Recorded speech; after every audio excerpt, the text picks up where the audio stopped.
On Blues, your daily podcast on the St. Louis Blues. Part of the Locked On Podcast Network, your team every day.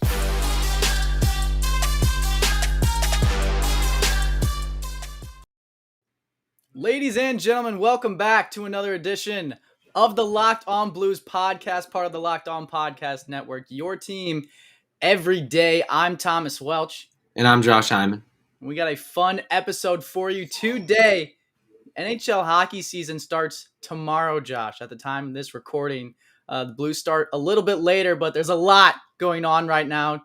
The real deal, James Neal signed a deal with the St. Louis Blues for $750,000. Jake Neighbors is a member of the St. Louis Blues and will be in the lineup opening night. So we're going to talk all about that and a lot about the outlook for this season. We're also going to give our entirely too soon predictions for Stanley Cup champion and the Hart Trophy.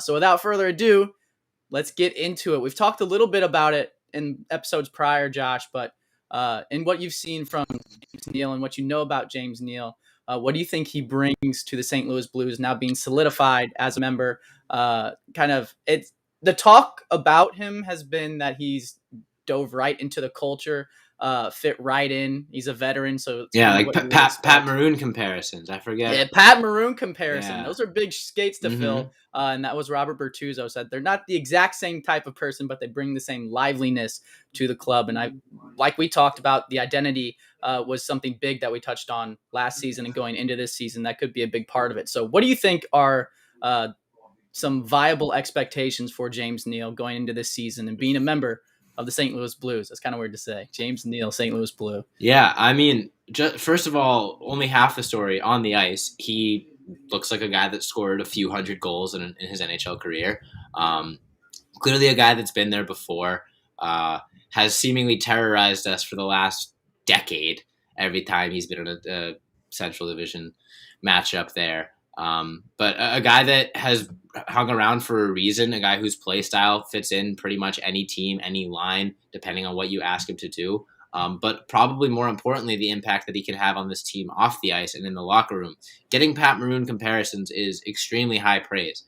We've seen how the Pat Maroon effect has won teams 3 consecutive Stanley Cups. It's not a coincidence. I mean, it's not the only reason, but having guys like that in your locker room is crucial for team culture. You know, coming off of a tough loss, and maybe guys are pointing fingers at each other. Maybe people aren't holding themselves or each other accountable. Who knows? Losses can spiral off the ice and lead into slumps and into next games. And James Neal's the type of guy that isn't going to allow that to happen. But on the flip side, he's the type of guy that's going to get the team hyped up when they're winning, or maybe go out there and drop the mitts and get a fight going, get the team back in it. Not only is he going to bring value on the ice and probably score 10, 15, 20 goals this year as a member of the St. Louis Blues, even when he's not in the lineup, maybe he's not in the lineup every night, he's still going to be teaching these young forwards that, like Jake Neighbors, that are getting roster time, and being a good voice in the locker room after practices and after games. So I love the signing. It's unfortunate that it led to a guy like Klim Kostin being sent down, but I think it's going to be a huge steal. James Neal's deal will be a real steal. Well, it also sounds like Klim Kostin will be back up with the team once Oscar Sundqvist is put on long-term injured reserve. Just for purposes right now, he's being sent down. But another young guy that will be with the team, like we talked about, is Jake Neighbors. Ryan O'Reilly was quoted on Jake Neighbors today. This is via Luke Korak, obviously, on Twitter. Ryan O'Reilly said you can see just how excited he is to be around and the energy that he has. It's nice for us old guys. It gives us a little spark as well. So I feel like that same kind of energy, maybe not the same kind of energy, because there's obviously going to be a lot of nerves for a guy like Jake Neighbors, who's 19 years old, I believe. But that physicality that you talk about with James Neal, that net front presence that he brings, I feel like we've been missing that for a while. We tried to have Zach Sanford step into that role. Didn't really work out. He's out the door. James Neal's in the door. But for Jake Neighbors, I feel like he can be that kind of like that rookie presence, right? And it's always a breath of fresh air when a guy comes in that was born in like the year 2000. Just still feels weird to me as well. But I think for the old guys, like Ryan O'Reilly saying, it kind of makes them feel young again and brings a little spark to the team. So maybe he can play that same kind of role in the identity that the Blues are trying to build with not only Neal and Neighbors, but Kostin, Bushnevich, and Saad as well.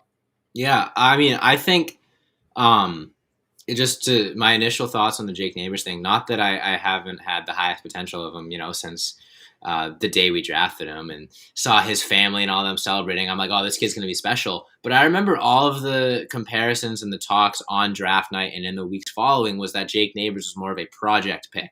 He was a guy that showed a lot of potential, but at the time his floor was very low, but he had a very high ceiling, and he needed to fill out. He needed to improve at this. He needed to improve at that. Basically, every source I had seen was pointing at Jake Neighbors being a 2 or 3 years in the semi-pro type player before he makes an impact on the Blues. And then all of a sudden, here he comes in his first, real high-speed training camp. If you don't count the COVID training camp that he went through the year before, he comes into his first real training camp as a 19-year-old and is the talk of the town, the number one name that's being thrown around Blues Twitter. And not only that, earned himself a roster spot on it, a roster that is pretty competitive, has a ton of forward spots, or a ton of forwards competing for just a few spots. And the fact that he is one of the first to earn a spot out of that group says wonders about his development. And I cannot wait to see what he brings to the team this year.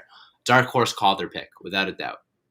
Absolutely. And if you want to see a lot more of Jake Neighbors this year, you got to check out our friends over at DirecTV Stream, because they've got one device that lets you capture everything, as opposed to normal devices at home when you've got 17 remotes, fumble them all around. You're watching sports highlights on your phone. You've got your neighbor's best friend's login for other good stuff. I want to tell you guys about a simple way to get all of that entertainment that you love without the hassle, and a great way to finally get your TV together. It's called DirecTV Stream, and it brings your live TV and on-demand favorites together like never before, so you can watch your favorite sports, movies, and shows all in one place.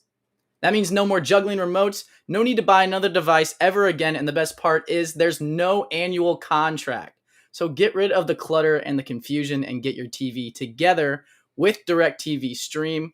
You can learn more at directtv.com. That's directtv.com. Compatible device required. Content varies by package. When we come back, we're going to continue the conversation about Jake Neighbors, about Klim Kostin, and about the outlook for this team, kind of where we started at the beginning of this offseason, where we're at now, and what we can expect in the 82 games. So don't go anywhere.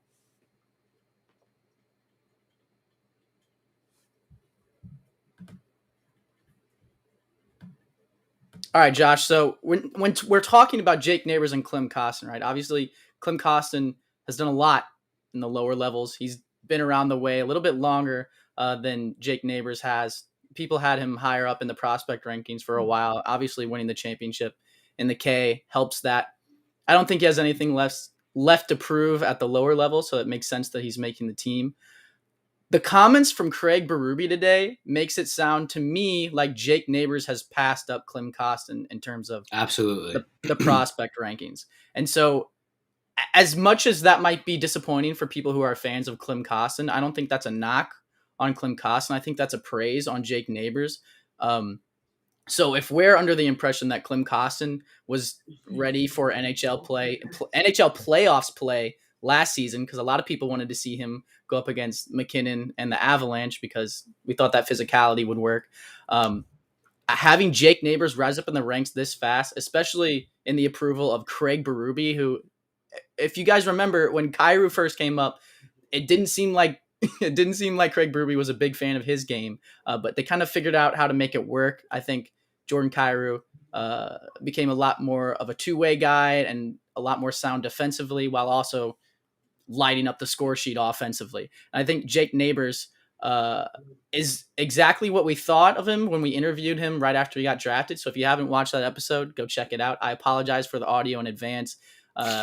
We came a long way in a little bit amount of time. You can still, it's not terrible, but it doesn't sound like we do now. But started from the bottom, now we hear. Exactly. There's a lot of good content in there, namely that Jake Neighbors, the biggest dude he ever fought in juniors, was 6'6". So that tells you exactly what kind of player he is, while he's also going out and scoring 20 goals for his team and like 50 assists. So this guy's a playmaker. This guy's a goal scorer. He has a nose for breakaway goals, but he's also not afraid to get his hands dirty. He's not afraid to throw the body around. He's not afraid to block shots. He is a Swiss Army knife. He is perfect for this Blues team. We talked about him being an archetype for like a poor man's Jaden Schwartz. It seems like he's kind of on that trajectory. But I think we talked about at the time too that you can slot him on the first line potentially, and you can slot him on the fourth line. And I think that's why at the end of the day, Mackenzie McEachern and Logan Brown were put on waivers, and Jake Neighbors earned himself a roster spot. Yep. Yeah. Another element of it, again, goes back to what we talked about with James Neal, sort of the off-ice stuff. I think one of the biggest takeaways I had from the days following Jake Neighbors being drafted, besides our conversation with him, but just the media coverage and the other interviews that he gave, is that he is an incredibly stand-up person. There were times when I was talking to him, last year, where I'm like, oh my God, this kid is younger than me. And it's the way that he carried himself, the way that he talked is just wise beyond his years. And I think that is probably a huge reason to why he earned this spot. Incredibly intelligent person, therefore probably sees the game at a very, very high level mentally, is able to make the right play, but also just knows how to carry himself and knows how to exist as a rookie and navigate a very difficult NHL landscape. And I think that's going to do wonders for him. Having that outlook and having that maturity at such a young age is going to be huge for him. And I think that's, again, a reason why Craig Berube is able to trust him, because not only is he showing the capability on the ice, but I'm sure that he's shown plenty off the ice. I saw that he's been hanging out with Robert Thomas and Jordan Kyrou and Jake Wallman. So it seems like he's already found him. Yeah. They met, what's his face? Jackson Mahomes. YP. NYP, yeah, weirdest collaboration ever. Not what I thought I was going to see on my Instagram stories that day. YP, Jordan Kyrou, Robert Thomas, Jake Neighbors, and Jackson Mahomes. I haven't checked Jackson Mahomes' TikTok, but I'm really worried they made one. He made one with him. Yeah. Oh man, it wasn't like a TikTok dance, but he just had it in the background. It was like, hey. Yeah. All right. Had to get the cameo. Could have been a little more egregious. No, but that's great. Yeah. That fact that he's already hanging out with the squad and making some friends. It's that team chem, baby. Team chemistry. So you probably couldn't do that last year. Probably couldn't go to a Mizzou game with your teammates 2 days before the regular season starts because of all the protocols that they had to deal with. We've talked about that so much, that team chemistry is going to be huge this year. And Jake Neighbors, James Neal, two guys that I think are going to be great off the ice in the locker room for improving that team chemistry. So one thing besides team chemistry that obviously was huge for that 2019 team was our team's depth, right? And so let me read you off the practice lines from today, Josh. Please. So it's Saad, O'Reilly, Perron on the first line, Kyrou, Shen, Buchnevich on the second line, Neal, Thomas, and Tarasenko on the third line. Which, dude, if that is not one of the top 5 third lines in the NHL, I'll eat my hat. And then you've got you're not even wearing a hat. Eat my hat. Whatever. I'll ship it to you. And then it's a phrase. And then Neighbors, Bozak, and Barbashev on the fourth line. So in terms of depth, I think Neighbors brings that. Because like we said, you can put him on the fourth line or the first line. He's going to play whatever role you want from him. But don't forget that bang those bodies, but he still knows how to score. Yeah. Don't forget that Craig Berube doesn't really believe in first line, second line, third line, fourth line. It's more situational with Berube. Obviously, the Ryan O'Reilly line is going to get the most ice time, and the fourth line will probably get the least ice time. But it doesn't really reflect, in my opinion, their role within the team that well, because Jake Neighbors may be on the fourth line, but I would not be surprised to see him getting some power play time. And I think Bozak is slated to get some power play time as well on that fourth line. So I think realistically we have a first line, 2 second lines, and a third. Yeah. Yeah, I think it's a good Neal, way to Thomas, look and Tarasenko is just that's not a third line. I'm sorry. They're going to score too many goals. What was the second line again? Kyrou, Shen, and Buchnevich. Oh my goodness. Dude, the balance is just disgusting. Why do the Blues have to play so far in the future? I know. I don't think I can wait until Saturday. I'm going to spontaneously combust. So you've got Scandella and Parayko on the first pairing, Krug and Falk on the second, Wallman and Bertuzzo on the third, and then Mikolas the extra, and then Binnington and Husso. There you go. Yeah, to round out the lineup. I'm a fan of that lineup. A whole lot of depth. I think defense we're still questionable, but I think we have the names on defense. I just think it's a matter of those guys stepping up. But man, is that forward core going to be fun this year? I really hope we find ourselves scoring 4.5 goals a night, like some of the powerhouses we saw last year, because I'm done with these 2-1 slugfest. I want to see some goals. I want to see some back and forth action, and I think this is a team that could pull that off. I am also intrigued that Scandella is on the first pairing, and not because and it's not even that I don't think he's capable of having a bounce back season, because I do, but I would assume that if Torrey Krug has a bounce back season and back up to that 60% Corsi and slinging pucks around, that he would be a lock for a first pairing. Yeah, I'm sure it's subject to change though. Long season ahead of us. Right. Yeah, but we'll see what happens. Maybe they just want to get a good look at him and kind of analyze what's going on. See what they have with him. Maybe trade him. Who knows? My God, maybe trade him. I'm not. That's the thing, though. That's another question we should probably bring up and maybe get into another episode down the road. Is Zach Sanford is gone, so in the event that stuff starts to hit the fan, who's the scapegoat? Whose fault is it? I don't know. Frank Saravelli we'll see. Give it 3 games. Article today that he doesn't, or he said he did a whole bunch of hot takes, and one of them was Craig Berube won't finish the season as a coach. Wow. I could see Craig Berube being the scapegoat if people are like, he's not doing it's not working and it's his fault, Yep, agreed. But he also won us a Stanley Cup, so we'll have to see. We'll see what happens. I'm looking forward to it, though. Just a few short days. Yeah, just a few short days. You got to keep all the energy in your body to get you wild up for Saturday. So if you need a little bit more energy, check out our friends over at Built Bar. Because did you know that Built Bar has so many delicious flavors? There's something for everybody. Whether you like coconut, cherry barcia, raspberry, mint brownie, or standard stuff like double chocolate, salted caramel. Maybe you like a little more fruity stuff like strawberry, orange, or cookies and cream and German chocolate. No matter what, if you haven't tried all of the flavors, you can get a mixed box where you'll get 2 of each of the 9 flavors. And not only are Built Bar flavors the best tasting, but they're healthy too. There are 17 to 18 grams of protein in each bar, and there's only 130 to 180 calories, only 4 to 5 grams of sugar, only 4 to 5 grams of net carbs, and they're all amazing flavors, all tasting, like I said, they're all healthy. So go to built.com and use the promo code LOCKED15 and you'll get 15% off your order. That's promo code LOCKED15 for 15% off at built.com. When we come back, we're going to give our preemptive picks for Stanley Cup champion of this season as well as the Hart Trophy. So don't go anywhere.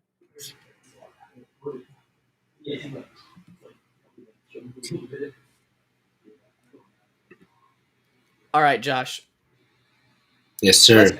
Let's just attack the elephant in the room right now. Okay. Is this a season where we're going to spend 82 games and at the end of it just celebrate another championship won by a Tampa Bay team? No. I don't want to talk about it. I don't think you can do it. I don't think you can do it 3 years in a row. That's playing a full extra regular season of hockey at that point, but having those games all be playoff games. I don't think it's attainable. But then again, the Tampa Bay Lightning, they should have already three-peated. Realistically, they won 63, 64 games the year before they won their first championship, and just probably fell into their own hype too much and lost in the first round.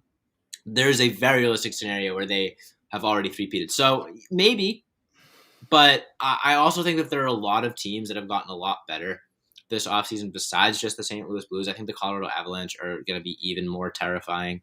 I think there's a lot of teams out east that are going to give the Tampa Bay Lightning a lot of trouble. And in order to win a Stanley Cup, the chips have to fall in your direction. No matter how good you are, no matter how well you play in the playoffs, you still got to get a little lucky. And I'm thinking / hoping that Tampa Bay's luck has run out, but we'll see. So it's not Tampa Bay. So if you're going to pick a team right now, day one, not even day one, day 0, day -1 of the regular season in the NHL, what team would you pick? The Seattle Kraken. Stanley Cup champions. No. The Pacific's bad enough, though, they might make the playoffs. I think... Crazy. That is wild. I think the Las Vegas Golden Knights are going to turn into a jealous older brother. They are no longer the only child of the NHL. They don't have the attention anymore as the new team. But also they don't have the pressure of being a new team. I think the Vegas Golden Knights, if it's not the St. Louis Blues, I think they put it together this year and win themselves the first Stanley Cup in their short franchise history. Dang. That was my pick as well. Well, and then you shouldn't have asked me to go first. I know, but here's the thing. The only thing that holds me back a little bit for Vegas is I don't know if they have a solidified center, or like not a solidified center, but like a number one center. Like the biggest problem for the Blues for so long was that we didn't have Ryan O'Reilly, right? And I don't think they have. Okay. Like Mark Stone isn't a center, but he's still kind of like that franchise player that they might need. So I could see him like carrying the weight and doing like a Conn Smythe all the way to their like championship. But I could also see like them failing at the end too. So I think their goalie's good enough. Leonard's a stud. It just kind of depends on what season he has. But I like their chances. That was going to be my pick. So I'm gonna reroute here and go with I'm going to double down here on my picks, actually. So my Hart Trophy pick was going to be a guy that was extremely frustrated in the playoffs last year after getting knocked out, and visibly and audibly so. And so I think he's going to come out with his weird diet and force it on all of his teammates, and that's going to bring them to the mountaintop finally after having such a stacked roster for so long. Colorado Avalanche are going to win the Stanley Cup. As much as that pains me to say, they're a stacked team. They're nasty. And they've got a lot of young guys waiting in the wings too. So any of them could come in at any time and light it up as well. And I think the Hart Trophy is going to have to go to Nathan MacKinnon on his revenge tour. Hart Trophy. It's so hard to not say Connor McDavid. Right. It's more fun to not say Connor McDavid, but I think if we both say not Connor McDavid and it is Connor McDavid, we'd be like, I mean, come on, you know? Okay. I'm gonna give a real hard pick, and then I'm gonna give a hot take that dark horse, yeah. So my real Hart Trophy pick is Connor McDavid because he is Connor McDavid. My dark horse pick, and this has a couple of dominoes that need to fall. First domino that needs to fall: Jack Eichel gets traded. Second domino: Jack Eichel has wingers. Third domino: Jack Eichel wins the Hart. Where would he win the Hart at, though? That's the question. Probably the award ceremony. But like what team? Like, oh man, that'd be because like a team with wingers. Did you not hear domino number 2? No, I know, but I'm saying like, I don't even know who his suitors are anymore because everyone was just like, okay, don't talk to me. And I don't even know, is he going to play this? Like, if he gets the surgery, is he even going to play? Look, stop using logic to shut this down. I'm sorry. I'm just trying to help you build your foundation here. Okay. Okay. No, that is mostly a joke. Unless I know Panarin's unless Jack Eichel is winning the Hart right now, and this clip is going around Twitter, then I told you so. But that's probably mostly a joke. No, Connor McDavid is going to win the Hart. It's going to happen. His team's good enough to make the playoffs. He was on a pace to put up 160 points last year. But what if he doesn't even play all the games? Who, Connor McDavid? Yeah. Well, okay. What if Nathan MacKinnon doesn't play all the games? What if then he won't win? What if the Colorado Avalanche get eaten by sharks? I'm just saying, everyone gets like. What if they're in an actual avalanche? Exactly. Yeah, okay, we could throw those out. We could throw those what ifs out all day. If you had to pick a dark horse that wasn't Eichel. Okay, a real dark horse. Ooh. Well, I mean, that would have been a good one, but then I got it. Alexander Barkov. That is. I feel like he is. That is a really good one. Actually. Waiting to break through the surface. The Panthers have been a little rocky. He is their franchise center. He is one of the most talented players in the league and has yet to get the respect he deserves. That is prime Hart candidate right there. The NHL eats that up. They don't give it to the best player necessarily. They give it to the best player who hasn't gotten the Hart yet a lot of the time. So that is true. And it also depends a lot, I think, on how your team does. And last season, like, Florida was really good. And a lot of people were like, wow, Florida's really good. Like, what the heck? Where did this come from? And I think this season, a lot of people aren't going to be like, well, Florida's a really good team, so they could potentially like go far in the playoff. Like everyone's going to be like, oh, that was a flash in the pan. Like Florida's never really good. Like, but you can't trust Bobrovsky, and like Spencer Knight's still you know what I'm saying? So it's like, as much as that team kind of is a question mark, and I agree with both sides, like they could really either be a flash in the pan or they could be a really good team. I think Barkov's Hart candidacy kind of goes along with that. If they are a wagon and they do go far in the playoffs and they do run up the points this season, a lot of people are going to be like, why is that happening? And you're going to be looking directly at Alexander Barkov. I like that. Yeah, I'm confident in that pick now. That's my real pick. Disregard everything I said earlier. It's got a lot of meat and potatoes to it.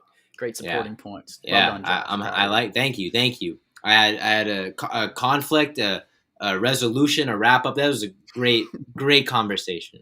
Yeah, exactly. Speaking of wrap ups, I think that's all the time we have for today. So thank you guys so much for tuning into the Locked On Blues podcast. Make sure you hit that follow or subscribe button on whatever platform you're currently listening to. If you're listening on YouTube, smash that subscribe button. And you can listen to us live every time we record on YouTube. But like I said, I think that's all the time we have for today. So thank you guys so much for listening. Follow us on Twitter, Instagram, Facebook, and TikTok at Locked On Blues. You can follow me on Twitter and YouTube at 12. You can follow me on Twitter at 1215. You can follow Josh on Twitter at Josh Hyman NHL. But like I said, thank you guys so much for listening. And as always, let's go Blues.